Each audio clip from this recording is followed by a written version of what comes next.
بسم الله الرحمن الرحیم. ملګرو، نن د مې دریم تاریخ دی او دا ورځ په ټوله دنیا کې د پریس فریډم ډے، د صحافت د ازادۍ د ورځې په تور باندې منځل کیږي.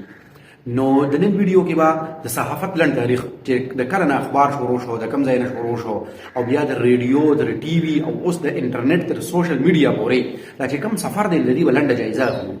بیا په دنیا کې نن د صحافت سال دی او په دنیا کې د صحافت او صحافیانو لپاره خطرناک ترین ملکونه چې دي ناکم کم دي. او بیا د هغې نه پس په ویډیو په اخره کې د پاکستان جایزه اخلو چې پاکستان کې د صحافت او د جرنالیزم حال سره او جرنالیزم ته، صحافت ته، صحافیانو ته خطرې او چیلنجز کم کم دي. کله نه په دنیا کې په لومړي ځل باندې اخبار چاپ شو، شایع شو، نو صفا خبره ده چې کله په دنیا کې پرنټ پریس ایجاد شوی دی، نو د هغې نه پس به شوی چې پرنټ پریس تر کومې پورې نور څنګه به اخبار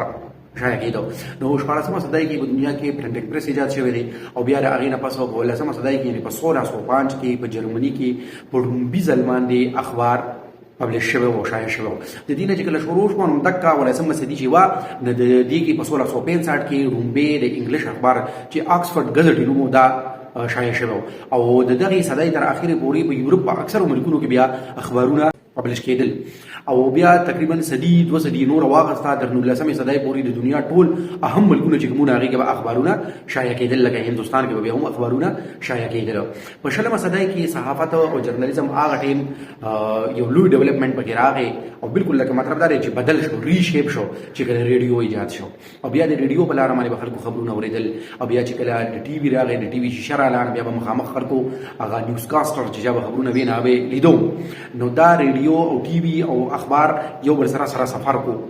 او د دغې صدۍ یعنې د 20مې صدۍ په اخره کې په 1990 په دهایۍ په اخره کې انټرنیټ ایجاد شو او په بله صدۍ کې نه اوس چې کومه موجوده صدۍ ده 21مه صدۍ ده، دا د انټرنیټ صدۍ ده، د سوشل میډیا صدۍ ده او اوس خو د اے آی د ارټیفیشل انټیلیجنس صدۍ ده. نو دا تر سوشل میډیا پورې چې راغی نو اوس موږ دې ځای کې ووایو چې دا د صحافت چې کوم دی لکه دا یا چې دا میډیا کومه ده د دې غټ قسمونه چې دي نه چې موږ ته مخامخ کوم راځي یو پریس دی. نو د پریس میډیم چې کوم دی هغه اخبار دی، میګزین دی یا او ډایجسټ دی. دغه شان دویم نمبر د میډیا قسم چې کوم دی هغه الکترونیک میډیا ده او د الکترونیک میډیا میډیم چې کوم دی هغه ریډیو دی،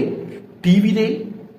فلم دی، سینما ده او انټرنیټ دی. نو اوس په دې کې دا انټرنیټ چې کوم دی نه دی دومره زیات لکه داسې چې یو پوزیشن ته ورسېدو چې هغه نور د میډیا هغه ټول سورسز چې کوم دي یو میډیم چې کوم دي نه هغه په شا باندې کړل. نو دا سوشل میډیا چې ده نه دی اوس باقاعده یو لوی د میډیا یو ټایپ شکل اختیار کړی دی. اوس هغه ملکونه چې کوم ملکونه د دنیا د صحافت ریاض سره خطرناک ترین ملکونه دي، هغې کې اریټریا یو غریب ملک دی، دا په ټاپ باندې دی. په دویم نمبر باندې شمالي کوریا ده. موږ ته پته ده چې په شمالي کوریا کې کوم نظام دی که نه، چې هغه یو کم جون ان چې دی هغه د پخوا زمانې نه بس بادشاه دی او د هغه پلار مخکې داسې ترکمانستان حیران کن طور سره د وسط ایشیا د ملک ترکمانستان خطرناک ترین ملکونو کې په لیست کې په 3 نمبر باندې دی. په 4 نمبر باندې چاینا دی. ځان پوهېږي چې چاینا کې امریت په ایکچوال کې ډیکټیټرشپ دی، لکه په چاینا کې کمیونست پارټي چې ده هغې ډیکټیټرشپ دی. دویمه پارټي ګویلاو نه ده، چې دویمه پارټي نه ده ګویلاو حکومت چې دی نه هغه خامخا د کمیونست پارټۍ په لاس کې دی او د آئین د قانون مطابق کمیونست پارټۍ پسې څوک خبره نشي کولی. نو خو امریت شه که نه، دې پسې جبوتي د افریقي غریب ملک دی، سعودي عرب دی، ویتنام دی، بیا شام دی، ایران دی او میانمار دی. نو ګورئ دا چې کوم ملکونه دي د دې نه موږ ته چې کومې خبرې راوځي نه هغه داسې دي چې په دنیا کې هغه ملکونه خطرناک دي کوم ځای کې چې امریت دی، لکه څنګه چې اوس په میانمار کې په برما کې هم پوره فوج حکومت دی. د چې کوم ځای کې ډایرکټ د فوج حکومت دی یا بل داسې یو آمر د ډیکټیټر حکومت دی، نه هلته کې به څوک څنګه دی کوم دی صحافت به ازادۍ سره کار وکړي. دغه شان ځکه چې کوم دی مشهور صحافي حمید میر وایي چې د صحافت او جمهوریت یو بل سره سات سفر کوي. نو چې کوم ملک جمهوریت ښي نو صحافت به ښي او که جمهوریت خرابي نو صحافت به خرابي. دې سره چې کوم دی دویم نمبر هغه ملکونه چې دی هغه بادشاهت والا ملکونه دي چې کوم دی بادشاهت دی، نه عرب ملکونه دي لکه سعودي عرب دی، کویت دی، قطر دی، بحرین دی، یو ای ای دی، عمان دی. هلته کې بادشاه پسې بادشاهت پسې خبره کول دي کوم دی نه دا خو ځان نه مرګ له دعوت ورکول دي، نه هلته کې هم صحافت مکمل په پابندۍ څنګه چې سعودي عرب او ترکي کې جمال خاشقجي چې خپل صحافي په دې باندې قتل کړو چې هغه بادشاهت پسې خبرې کړې. بیا ورپسې جنګ زده ملکونه دي لکه شام. اوس په شام کې ملیټنټ ارګنایزیشن دی القاعده هلته موجود ده داعش موجود دی د چا کار سره چې القاعده او داعش په خبره کې جمړي کی یا افغانستان کې چې طالبانو اوس طالبان دي طالبانو بس څنګه خبره کوي نو د کشان جنگ زده ملکونه چې کمینه هغه کې لکه یمن او دې ټول ملکونو کې حال خراب دی او ورپسې د هغه ملکونه چې هغه په اصل کې مخامخ شو چې کوم دي د جمهوریت ورکه او جمهوریت به نه دی لکه پاکستان روسو بنگلاديش چې بنگلاديش کې چې موږ شیخ حسینه واجد راغلی دا او اپوزیشن خلاف کرک ډاون دی څوک چې کوم دي خبره کوي نو هغه غیبی د کشان پاکستان کې کنټرول ډیموکراسي د افراسیا پټکوي چې دلته کې په اکچوال کې بلوچستان او قبایلی علاقې او د کشان فارن افیرز چې خارجي امور کوم دي د فوج بلایس کی فوج څه سيزونه دی بل چا ورکول نه غواړي نو مقتدر ادارې په سیدل کې خبره کول چې کوم نه اغزان لا کار کوي دي پاکستان کې صحافت ته غټ چیلنجز دي نه غټ چیلنجز کوم دي یو سنسرشپ دی چې دلته کې سنسرشپ د باقاعده د حکومت طرفنا یا د اسټابلیشمنت طرفنا د دې د طرفنا ټي وي چینل چې کوم دي باقي باندې یو باقاعده نظر ساتل شي او کچره داسې خبر راځي چې اغا د دې د بیاني خلافي نه باقاعده غلر کوي هټاوي سنسر کوي لکه چې څنګه په تیر حکومت کې د مریم نواز یو پروګرام د کشان د زرداری یو انټرویو د مولانا فضل الرحمن انټرویوز دای نو نشر کړی بیا یې علي نشر کړل چې هغه سکټ کوډي وکړو کنه نه د کشان د سنسرشپ یو مساله ده دویم نمبر معلومات د رسای ور معلومات خو حکومت ورکوي ریاستي ادارې به ورکوي ریاستي ادارې یو ریډ لاین راخلي چې د دې نه ابره معلومات درنه درکو چې د معلومات ورسای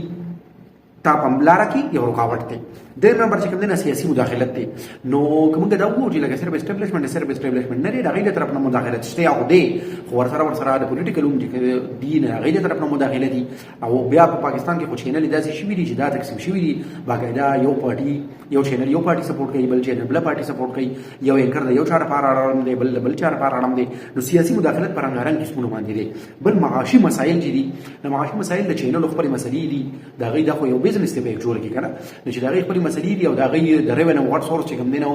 اشتهاراتي او چې کله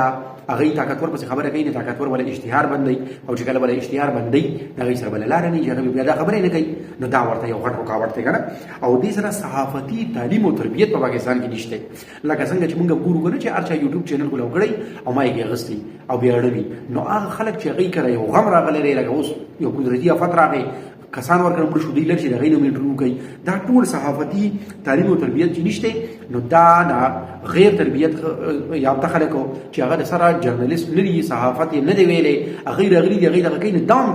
په دا اکچوال چې کوم صحافت ته صحیح دغه دی یو کاوټ دی او دې سره اخیری چې کوم دی نه ادارې چې د پاکستان له صحافیانو لپاره په خطرناک ترین ملکونو کې یو دی که په ټاپ 10 کې نه دی نو ورپسې وي او دلته کې په 13 شو کالو کې سلو پورې صحافیان کتل شوي دي ډیر زیات پکې چې کوم وجود شوي دي غیب شوي دي نو دا حال په خپل ځای باندې دی چې دلته صحافت او صحافیانو د حفاظت لپاره څه خاص تنظیم نشته امید دې ویډیو نه بسنه سره د تاسو کړی د داس ویډیوز لپاره زموږ چینل ګورئ د الله برمان